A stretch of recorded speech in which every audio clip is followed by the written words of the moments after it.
Welcome back, crew. Alan and Brent here with you. We are here to talk to you guys about the most frequently asked questions regarding cryptocurrencies. Let's get right into it, Dad. Okay. Well, let's start off with the obvious one. What are cryptocurrencies, Brent? What are cryptocurrencies, Dad? Cryptocurrencies, I would say, are defined as digital assets that can be exchanged for goods and services. They serve, I would say, as a medium to be able to exchange. Exactly. And in the past, they've been called money or currency, which is kind of a bit of a misnomer. Mm-hmm. It's really an asset. You're just trading value for value. That's what they are. Yep. So, are blockchains and cryptocurrencies the same thing? No. Blockchains is more my son's expertise, so I'm going to hand that one over to you, Brent. How do you feel about that one? I would also say no. There's always a plan everything. It can be a little yes, a little no, but really it's no. Blockchains are the technologies that enable cryptocurrencies to run and work. Blockchains being a digital ledger that they say you track all the transactions that happen between exchanging cryptocurrencies.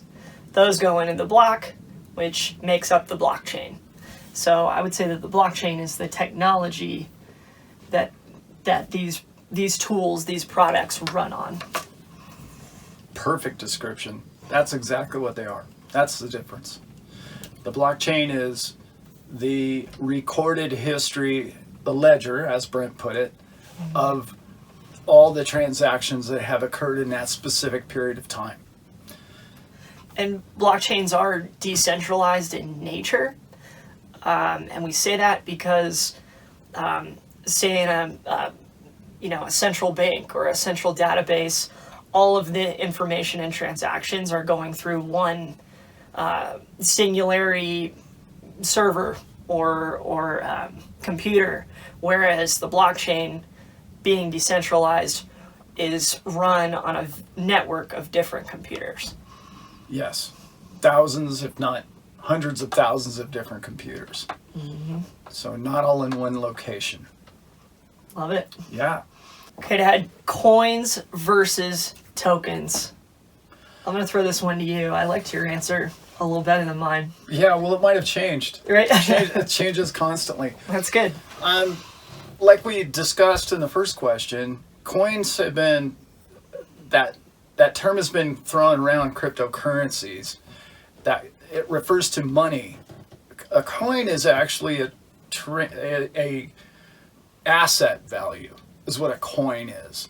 In other words, it's a chunk, a value put on something. Where a token is almost, let's see if I can explain it in a broad sense. Like a token would have been, 20 years ago, Amazon would have been a token. It wouldn't have been a cryptocurrency. Because why? It's an idea. It's a business idea. Serves a purpose. It has a use case. That's more of what a token does. It allows the public to create ideas and capitalize on those ideas through a network within the blockchain, if that makes sense. Yeah. Yeah. And tokens are more traded like assets. Nice. Or money, but we don't like to call it money because it's not. It's different. It's an asset. Yeah. For the layman, for a general sense, when you look at these projects and you look at coins versus tokens, coins usually have their own blockchain.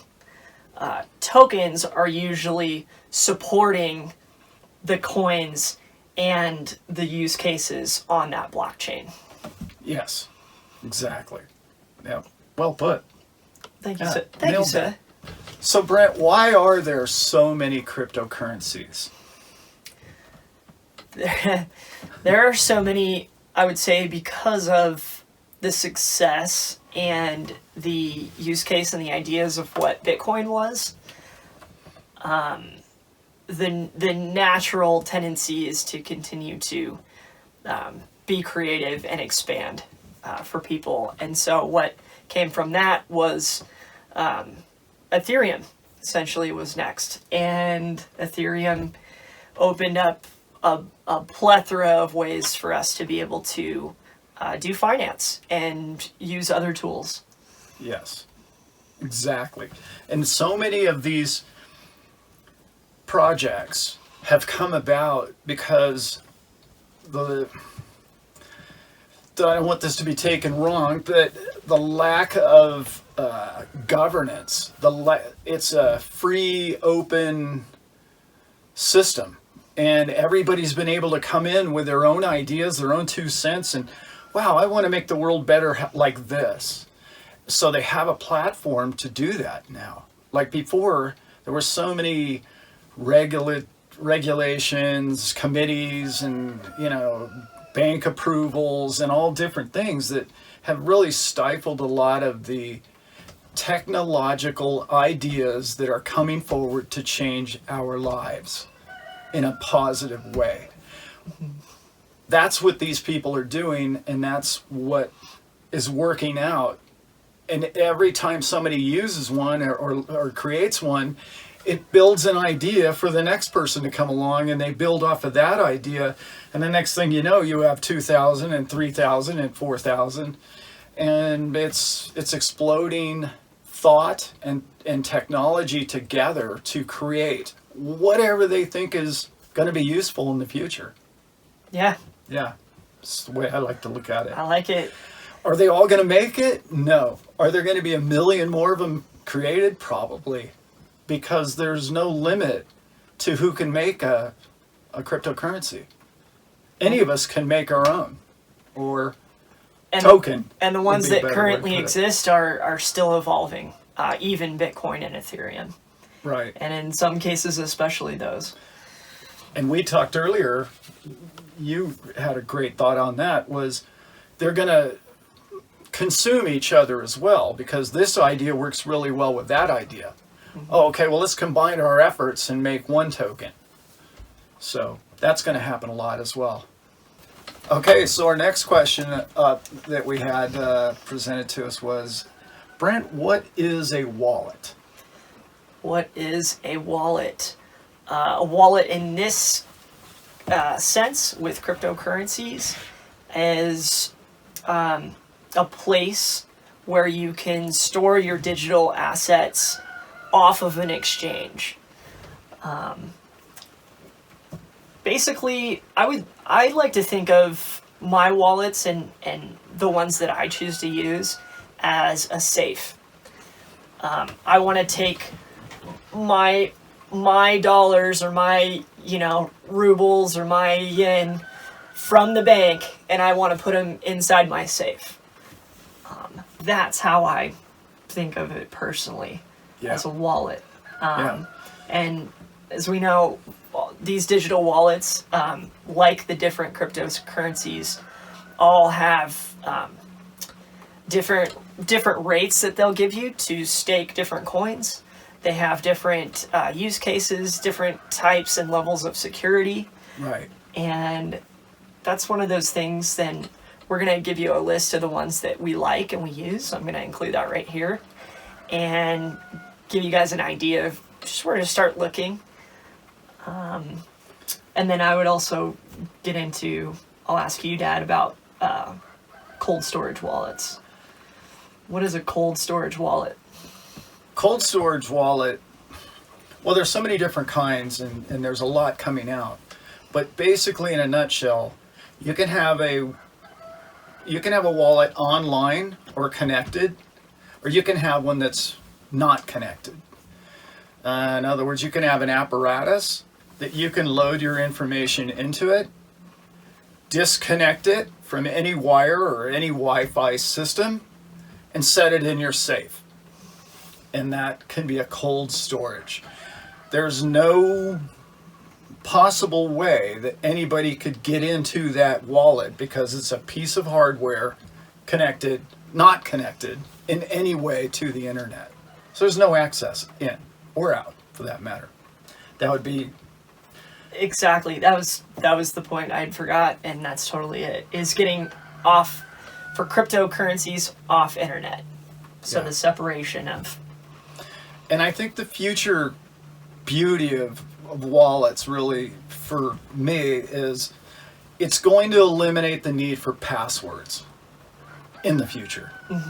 This 12 sheets of what password do I have for my phone, for my, this, or my Home Depot, or, whatever.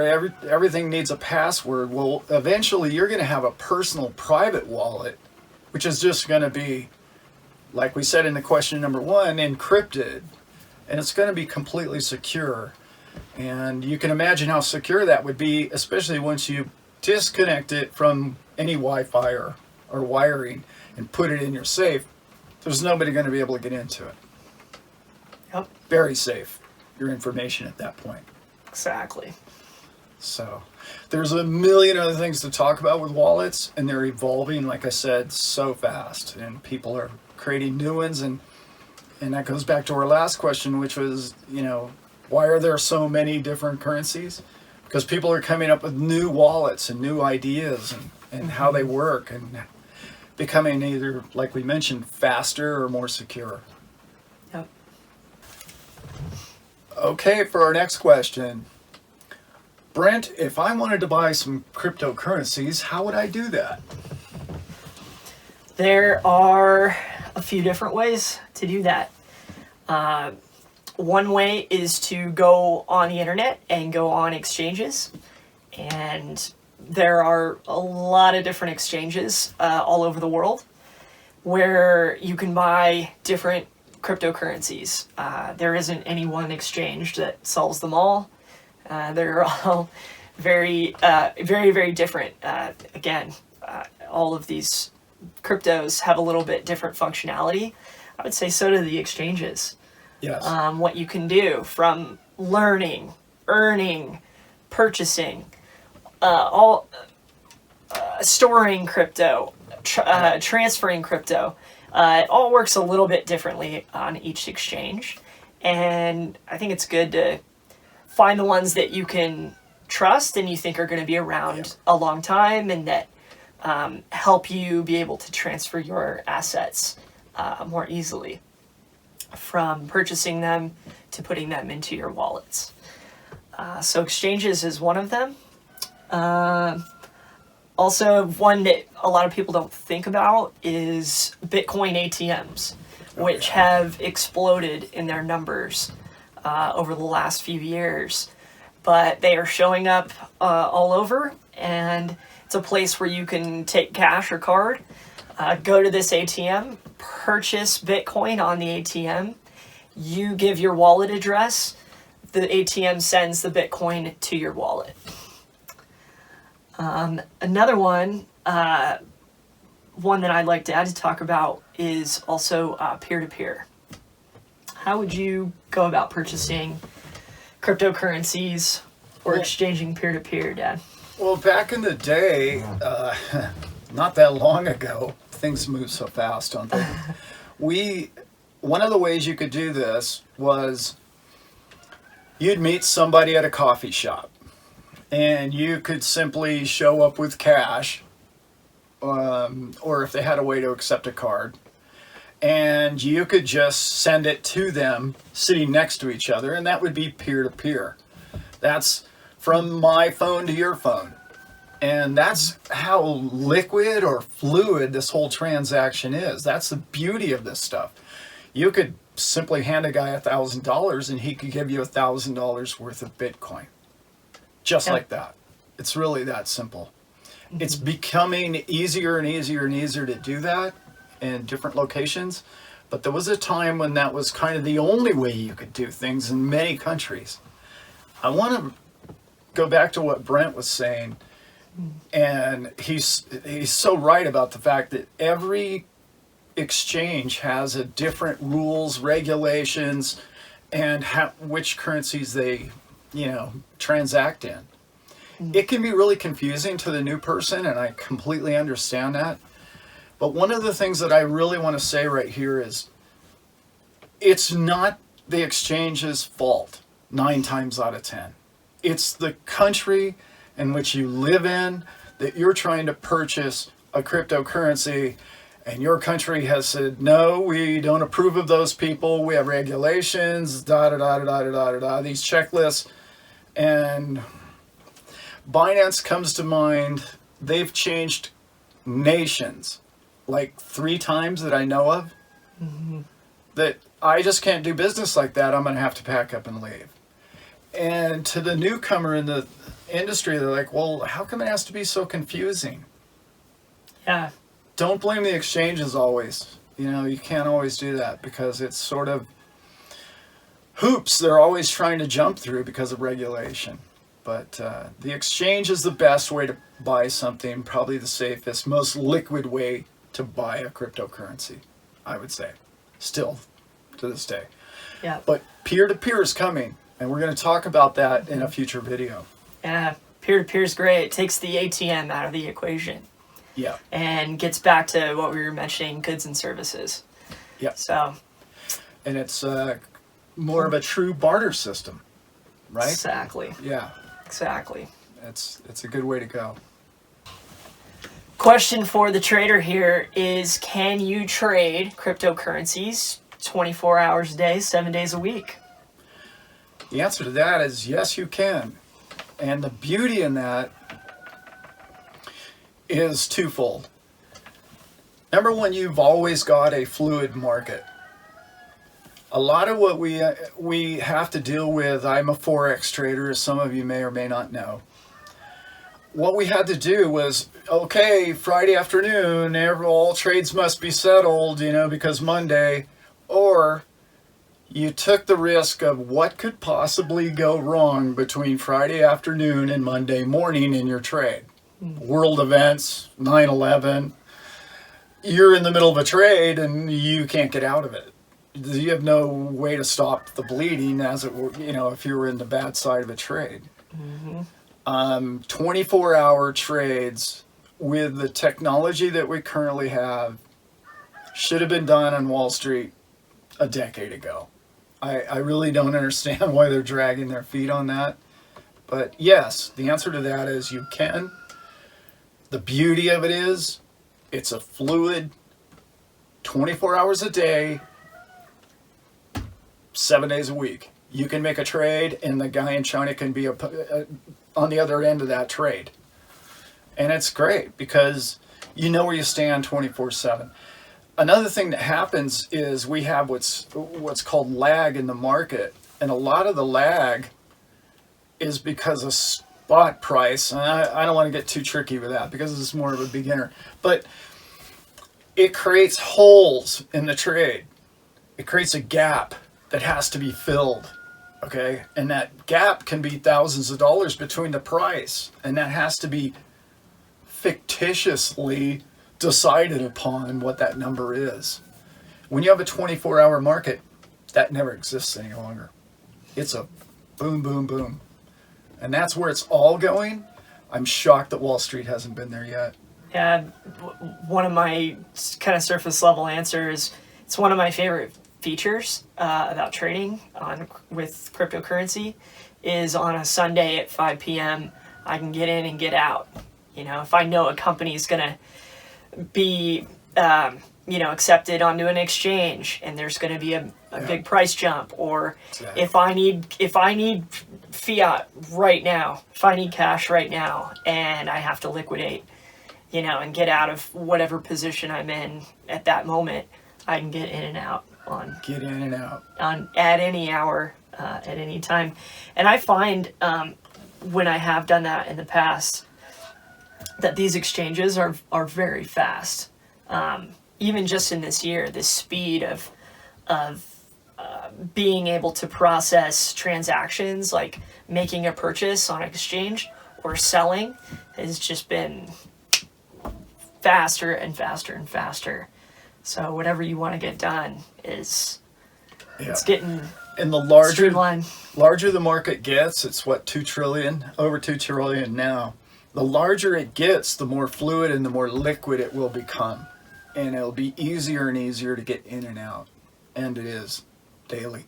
It was a lot more difficult 3-4 years ago. It was a challenge. And what's neat about all that is the legislation isn't really addressing any of that. Well, I should say in North America, that's not their concern with cryptocurrency at all. The trading of it. No problems. In fact, I think they see a big financial market for themselves in that area. Oh yeah. So. Nice. Okay, next one up on our list. Brent, besides just payment, what else is cryptocurrency good for? So cryptocurrencies can also be used, I always like to call them tools. So in one area you can have, say, like a governance token, is what they call it. And so a governance token, from you staking and from you earning and from you holding your assets on a particular network, you are earning a certain amount of governance tokens, which allows you to vote on the future changes that are going to be made on that blockchain to streamline it and to make that blockchain kind of grow with the times, which we're seeing with all of these. This exists in all of these projects. Is okay, we don't have a perfect product coming right out of the gate. We want to be able to make adjustments, and even if we set a finite amount of coins that we mint, we want to be able to use them in different ways to grow our networks and to help the people in our network be able to use our products. Yeah. So Perfectly. That's exactly what I would have said as well. If there's one thing of these last, 6 or 7 questions that we've answered, there's a running theme here. And that is, it's flexible, it's usable, and it's meant for you to be able to use it. It's not, it is complicated to understand and to learn. That's the hard part. But once you get it, the ease of use in the future is going to be so simple for us all, because there's been too many rules that you can't do it like that. It's not done like that. And 10 years later, the banks will allow you to do it because it was a good idea 10 years ago. That's changing with crypto. That's one of my favorite parts about it. It's evolving daily, because it's not just because we vote on it and we think it's a great idea. It's because that makes sense. That's what works. It works. We have a problem in front of us that we need solved. And it's so easy to solve and to change things so quickly. And it's just software. You just program it in and, okay, we made that change. And then a week or 2 hours later, you might say to yourself, well, that didn't work out so good. Maybe we should go back to the way we had it. That was a nice trial run. Let's, we all believe that, okay, we learned that little lesson. Let's go back to where we were. To get that to happen in, let's say, any government in the world or any bank in the world or any system in the world, it takes a board meeting. It takes, forget about it. 6 months, years down the road. Yeah, it's ease of use and change is my favorite parts. Yeah, and instead of this top head making the decisions, this board, it's the actual owners, right, and the stakers in the network. And most of them aren't attorneys. Yeah. It's a bit of an inside joke on that one. Yeah. No offense to attorneys whatsoever. We love them. We love them. Other use cases, we could go on and on and on. Yeah. Being utility tokens, privacy coins, NFTs. We hear a lot. The whole world is crypto world is blown up about NFTs, and which are non-fungible tokens. Non-fungible tokens being not a direct fungibility being a one-to-one exchange. I have $1 in my pocket, Dad has $1 in his pocket. Right. Those things, trade freely across each other. NFT is a smart contract representation of ownership of something that is not currency, but rather something that is physical or a digital asset. Yeah. Yep. Piece of art or an object of any kind, or even data for that matter. Yep. Yeah, well explained. Boat, house, contract. I threw the NFT question at you, just hit it right out of the park. I'm learning NFTs. So like, no, I couldn't have answered it that well. And all we hear about in I feel like everywhere, not everywhere. I feel like a lot of crypto people do it right too, but we just hear a lot of just art. It's just going to be an exchange of the rights to look at art. And it's like, well, what about music? Well, what about it's limitless. Limitless, and it is. I bring up boats and houses, and that's something that and I heard it first here. What about NFTing your Bitcoin? What about heard it first right here. What about writing up a smart contract so that whatever happens with that Bitcoin, whether if you have to trade it or sell it, that you always have ownership rights over that Bitcoin. Yeah. Anytime it's transacted, you would receive a commission potentially. Yep. It's huge. Huge. It's a huge concept that I'm not sure how to implement because I'm not quite that smart about all this stuff, but it's a good idea. Somebody out there will, I'm sure, run with it. Yeah. Surprised it hasn't been done yet. And we love art, but that's where we look at with NFTs. It's like, okay, well, what can you do with it? We know what we can do right now, but what really can we do with it going down? And another in the future? thing, How can we use it as a tool? We didn't really get into DeFi either. But DeFi is very complicated, but in a nutshell, DeFi can just be investing. We'll leave it at that for just sort of a common term. It's decentralized finance, right? So you're able to, let's just keep it simple. You're able to earn interest through the ownership or control of a token or a asset of any kind, and you get paid daily, weekly, whatever the time frame is, an interest rate annually to own that. That's another wonderful thing about DeFi is exploding, and again, they're putting a lot of regulations on a lot of this stuff because they, being Wall Street and others, they see how brilliant it is. They see how profitable it is. And they weren't the ones to think of it, so therefore they're trying their best to do what they can to control it right now. And it won't be long, they will be in the DeFi business. Yeah. It's coming. Yeah. I can't blame them in a sense, because the very nature of it would squash their profits and how they have done things, how they make their money. Their commissions. And last question, what would we like to see change or develop with cryptocurrencies or in the ecosystem or the space, Dad?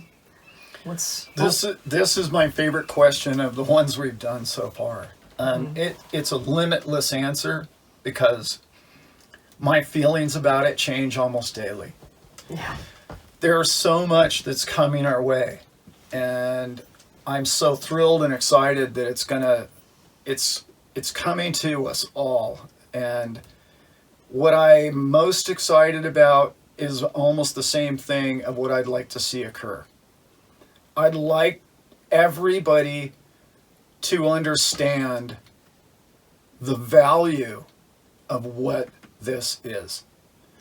what it can do for mankind. I would like, if I could have anything change in crypto, it would be everybody learn about it in school. Everybody teach it in a positive manner in our government, in our banking system, in our social systems. I don't know how it got such a bad black eye and so many people think it's a bad thing. It's truly ignorance to just not know anything about something and say something's bad.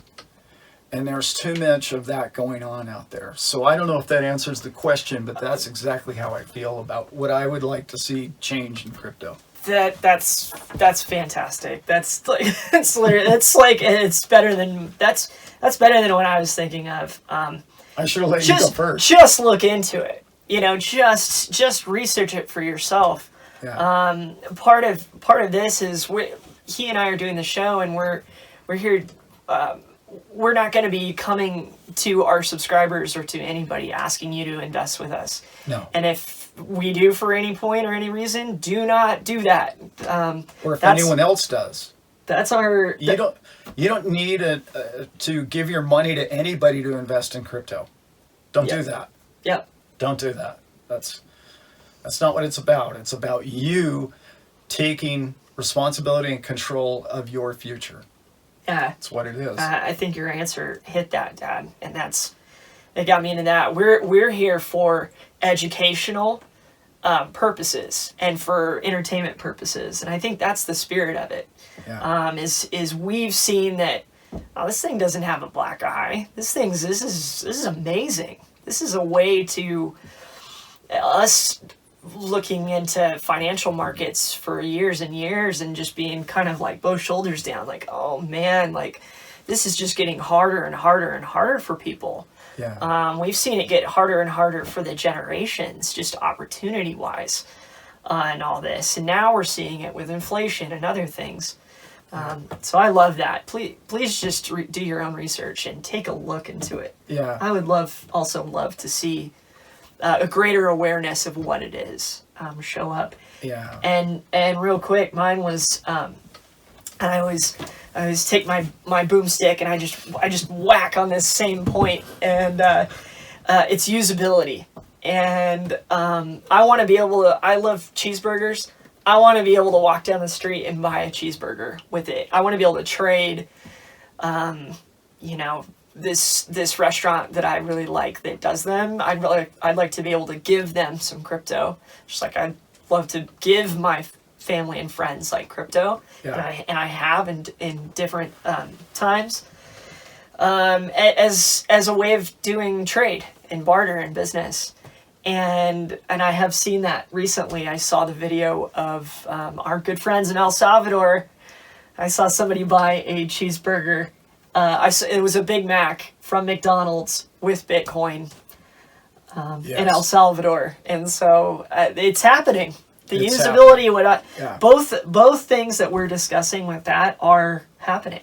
Yeah, and it's awesome, and it's excited. In some places it's really easy to use, in some places it's not. But it's gonna, like I mentioned, it's gonna be everywhere, and it's gonna be great. Just learn about it as best you can. Yep.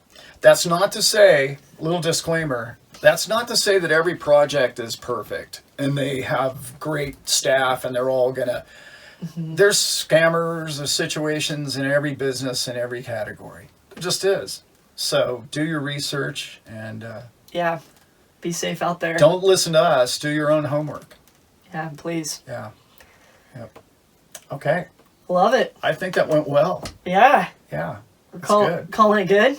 I'm going to call it good. All right. That was a fun one, actually. I enjoyed that way more than I thought I was going to. Yeah. Yeah. It was good. We will catch you guys next time on the next one. We are out.